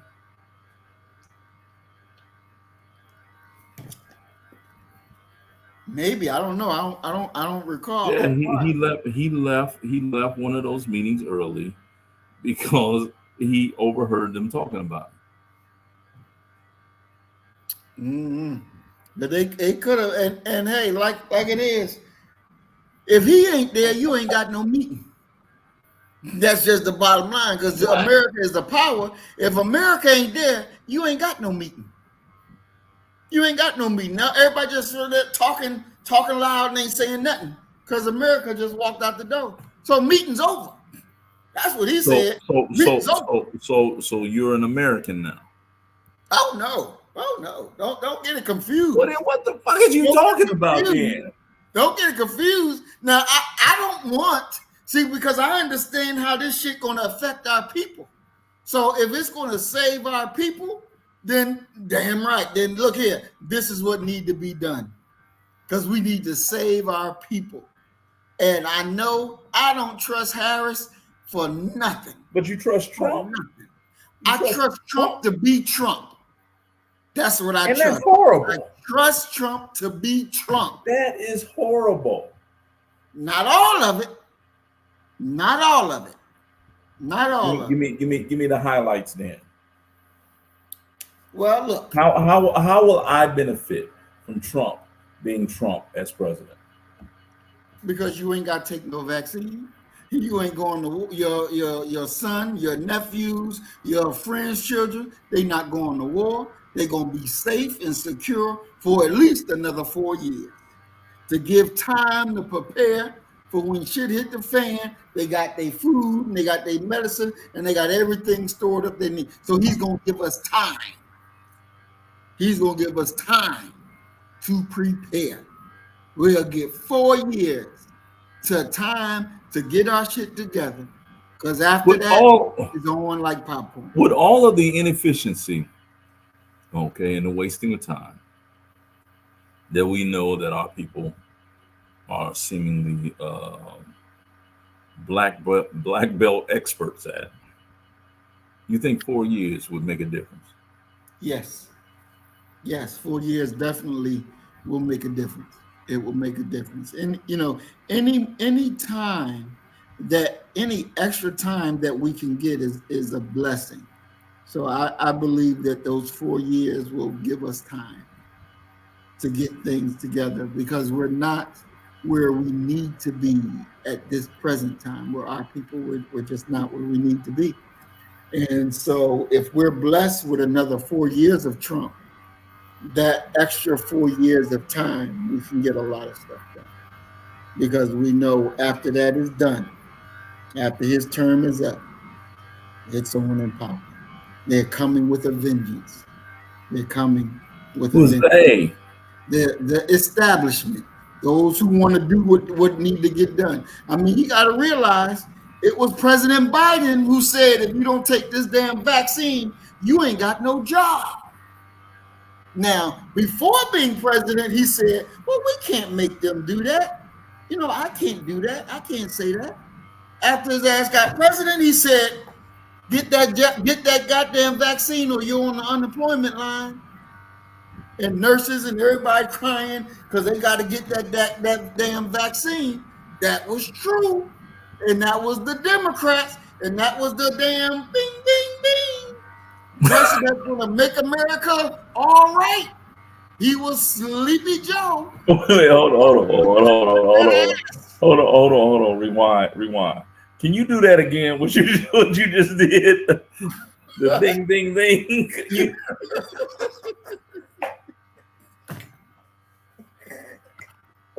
Lord have mercy. Oh God. I'm telling you, it's real. We're gonna need those 4 years. We're gonna need those 4 years because it's not stopping. And then Camilla say, "Oh, well, we're gonna do right. We ain't gonna have this. We ain't gonna have that." Shit, she let the border stay open. And all these motherfuckers coming in. And it's like, well, damn. And she said, they asked her, well, have you been to the border? She said, well, I ain't been to Europe either. But damn, so that means you don't do your job? Come on, you got to do your job. Close the damn border. Like Trump say, we either country or we not. We got rules or we don't. And she just let them all just stream in. And it's like, well, god damn. What happened to protecting the little man? What happened to making sure your own is taken care of before you get that's historically been a Democrat's position. protecting the little man, the working class man, the worker. They changed that shit. You think that Trump is invested now. You think that Trump is invested one iota in helping working class people? I think Trump will close the border and round up those illegals and get them the hell out of the country. And that way, more black people will have jobs. Because look, when they raided that plant in Mississippi when Trump was president and had 200 illegal immigrants there, they all got deported and kicked out. Guess what? The very next day, 200 black people got jobs right there on the spot. Yeah, but the thing is, how can I say this? Okay, if he's going to start ordering the rounding up of quote unquote illegals, he needs to start at his own construction sites, in his own hotels, because you know that he employs them. Well, if he does, I'm quite sure they will get the boot as well. I'm quite sure they will get the boot as well. What are you waiting for then? If he employs. What are you waiting for? Because he was president for 4 years already. I don't think he has. I mean, I don't know, but I don't think he has illegals working on this construction site.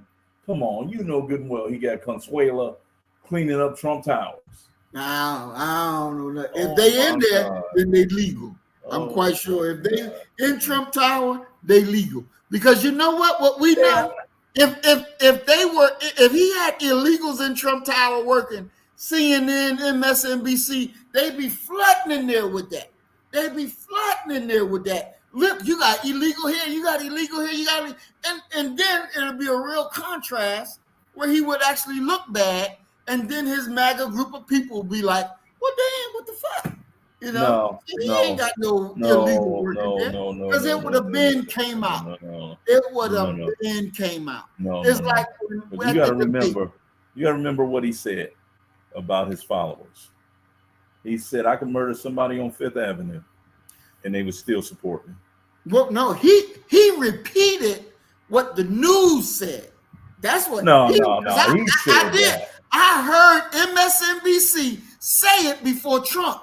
They said, well, with his numbers like that, hell, he could kill somebody in the middle of the street and you know, he'll still win. He and Trump heard it, and then he repeated it. He said, yes, bro. Go look at the clip. He said, they said that I could kill somebody and still get elected.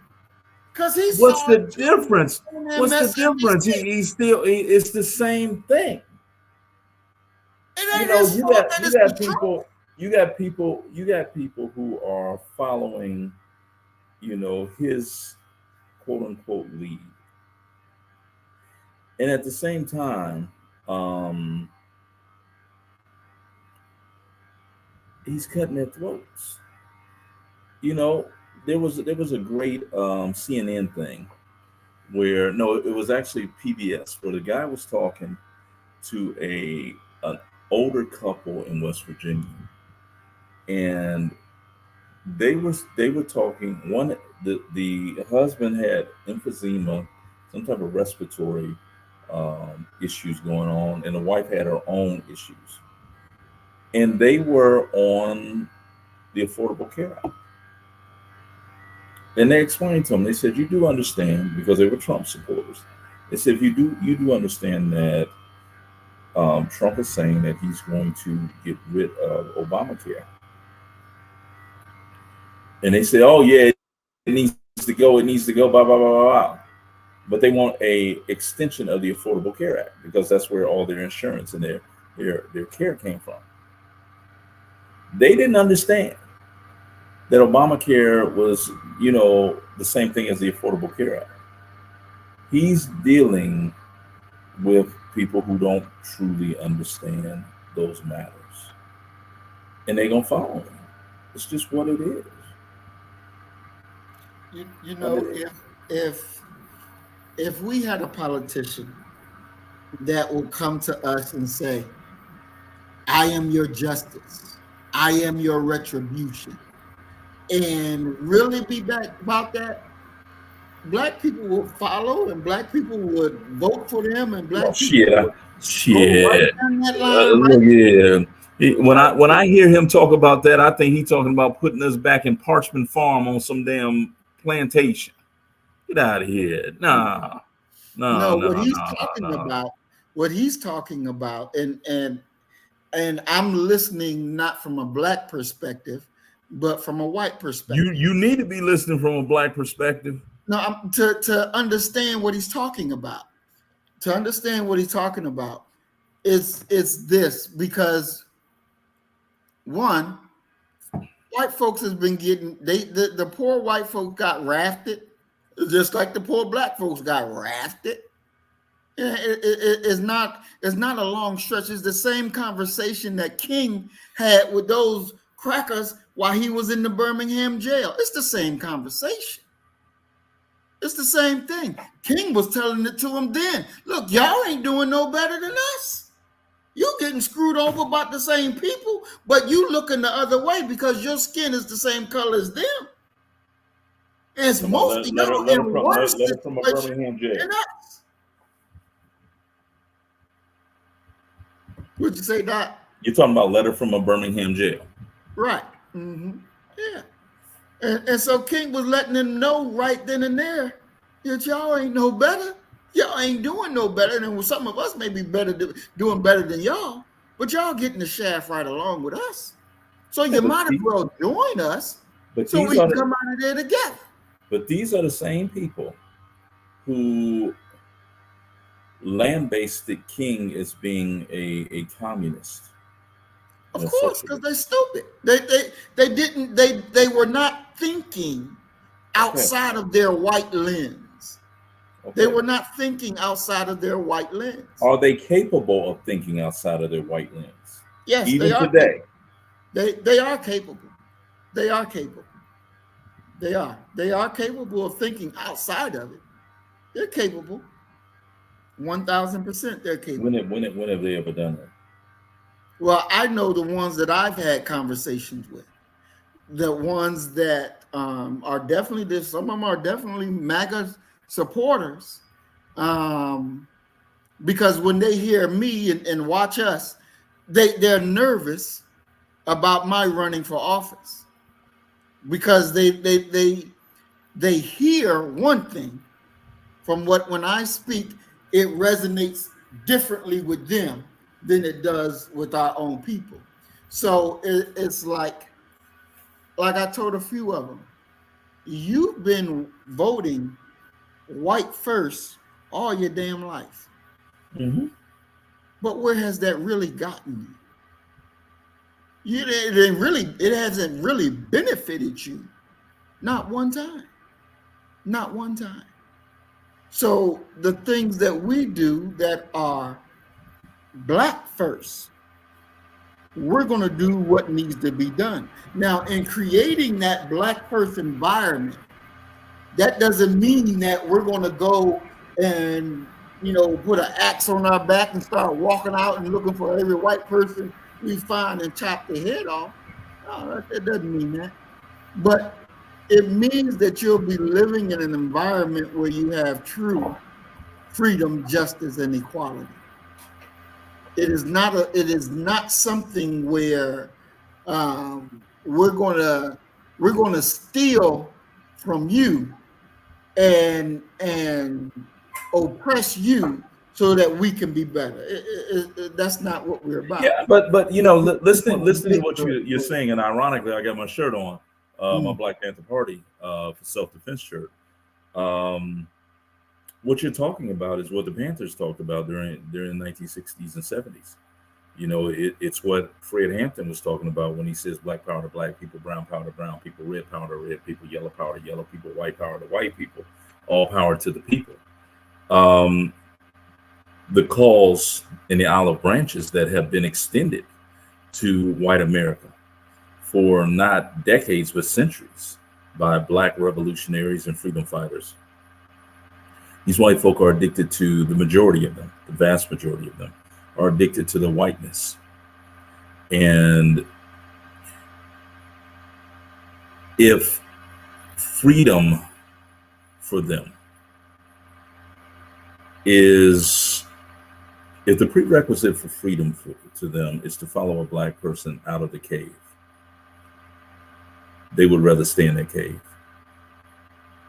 And that's been their position historically. And that could stay their position, because our position is separation.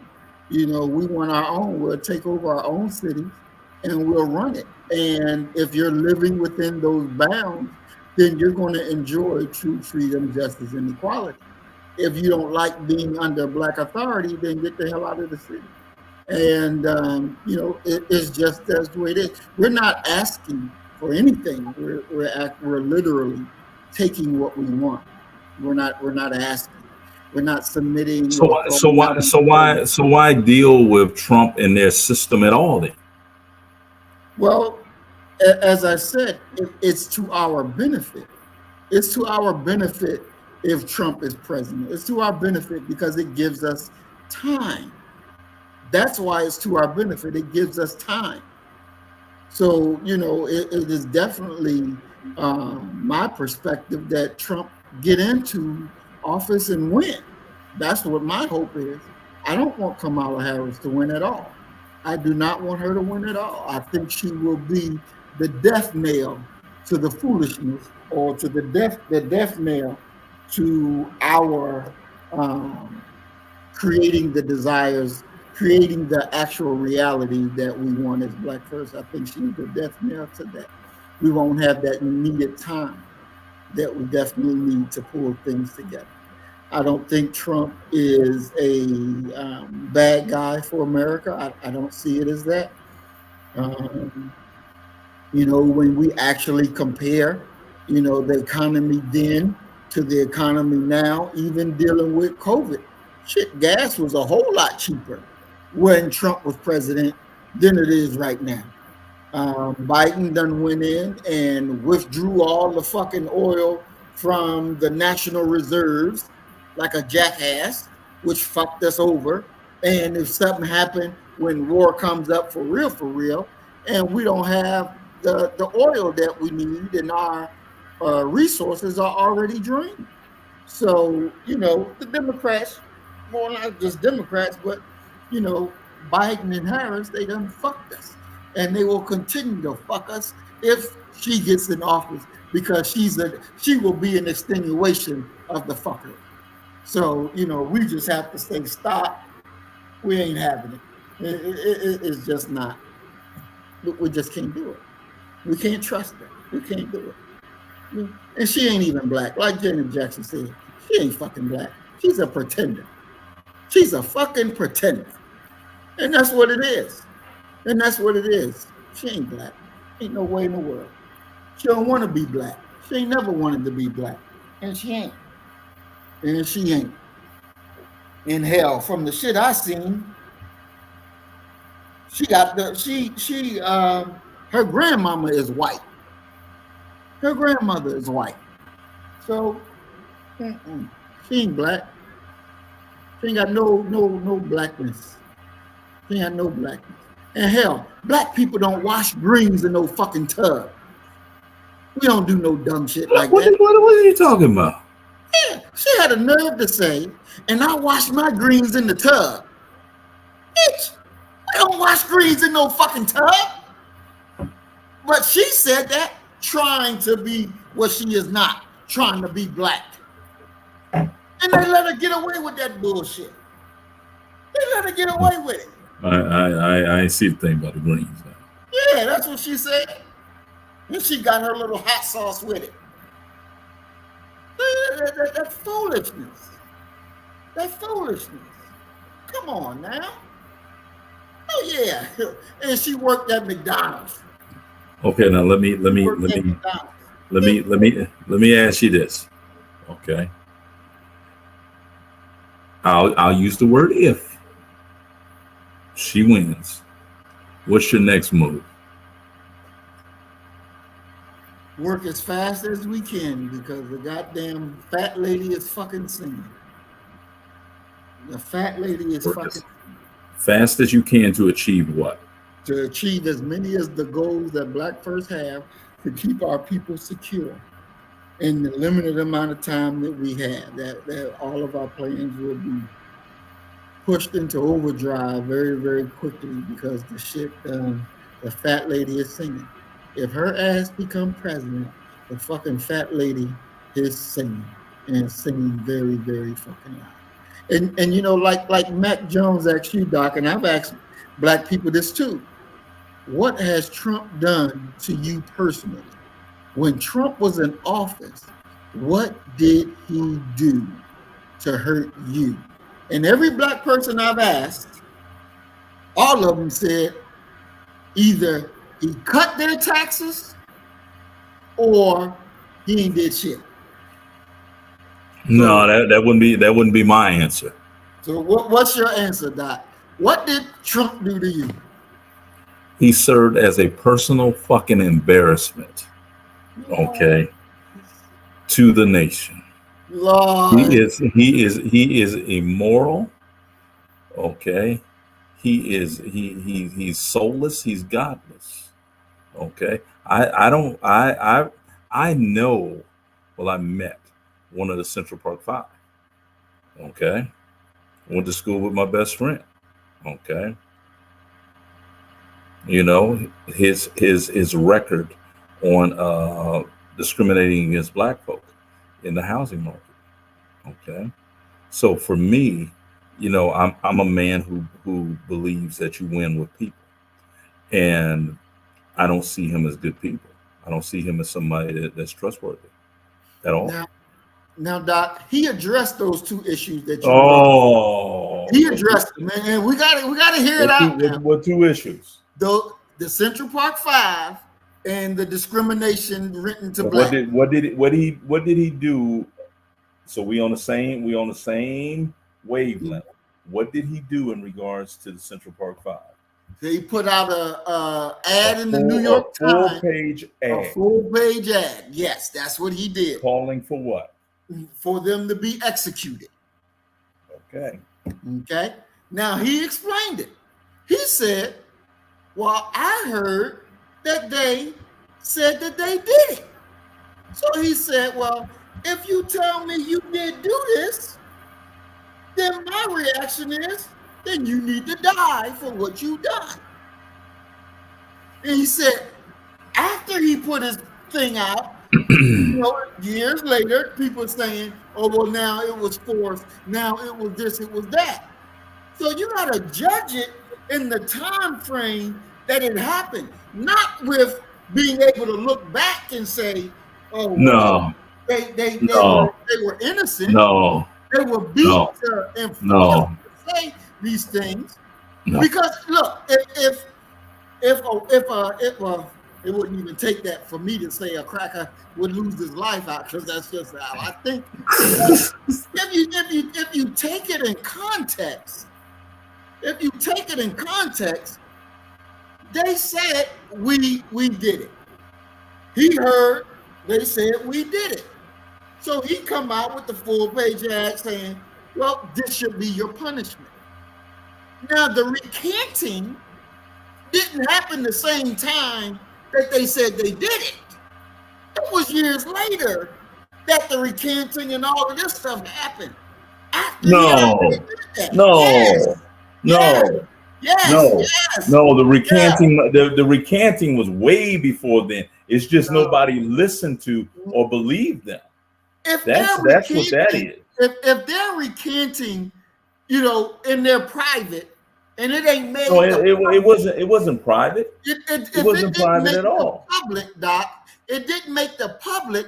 The public ain't got no idea of the recanting.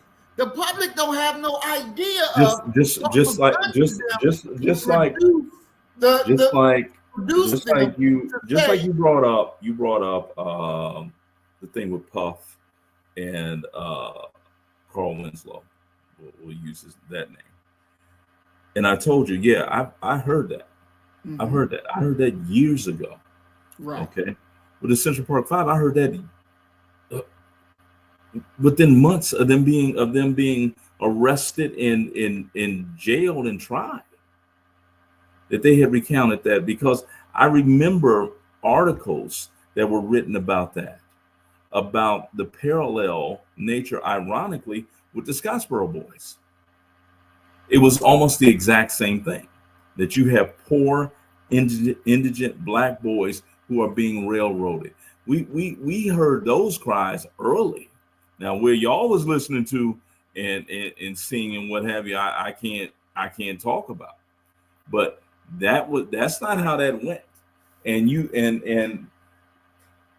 it's I'm hard pressed to believe that people within the system who Trump is definitely plugged into didn't know that those boys had recanted. Okay. And that the entire thing that they had been railroaded. Come on. He was stoking the racial fires is what he does. When did the recanting make it to the public sphere? When did it make it to the street? I heard it weeks to months after they had been arrested. Okay, but you heard it months after they've been arrested. And who am I? Right. So, but my point. Ain't I the public? Yeah, you're a part of the public, but That's what I'm saying. the public too, and I didn't hear it. I didn't hear it too You was much. probably over there with them white folk, reading their news reports and shit. Nope, I'm right up here in Philadelphia. And I didn't even hear it. You must have been a white part, Phil. I didn't even hear it. It was not mainstream news. It wasn't public front and center. So white folk don't put it in their paper. It don't exist. They were forced. No, we're not saying it didn't exist. We're saying that the public wasn't made known that this was going on. The lawyers wasn't out there on all the TV shows, on local radio saying, hey, this is what's going on to them. It didn't happen that way. Even in the movie, it didn't even happen that way. And that was supposed to have been based off a true story. So we can't, just say everybody should have known, because we just didn't know. We didn't know. I didn't know that they were forced to say that.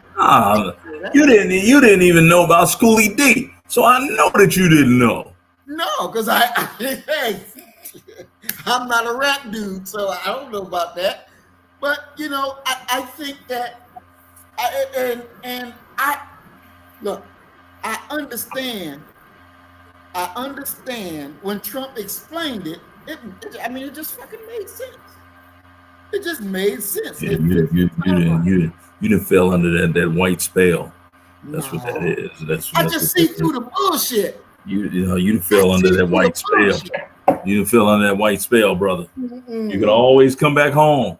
You can always come back home. No, I don't want to be one to have to call no emergency meeting.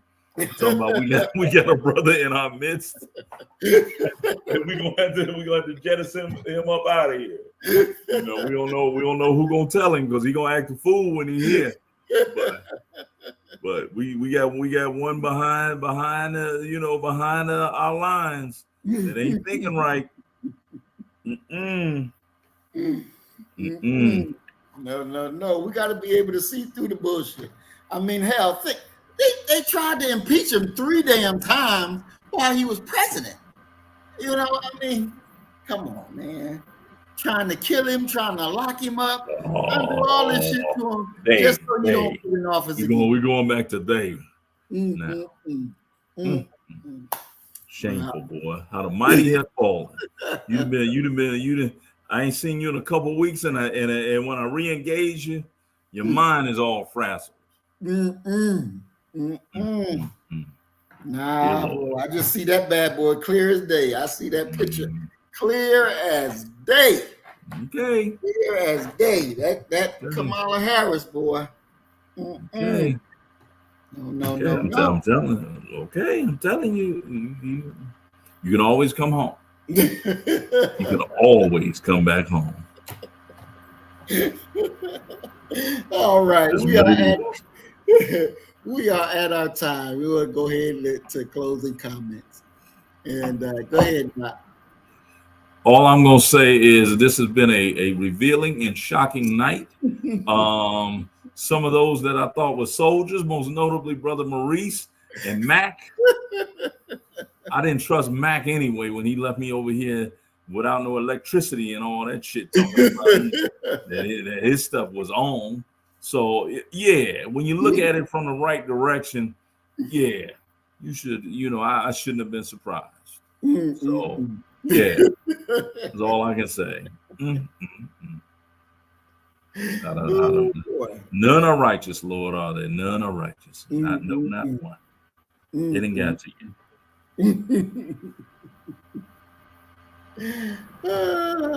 All right, family. Look here. The elections is coming. It's coming up, and it's coming up fast. And you definitely have to. Is I owe Maurice Frenchie's chicken when he visits Houston. He's trying to kill your ass with that greasy ass chicken. You know damn well what he's doing with all that overbreading that they put on their chicken. You better take yourself to Timmy's. Get you some chicken. They already closed down his turkey leg hut. Ain't go there and getting that no more, can you?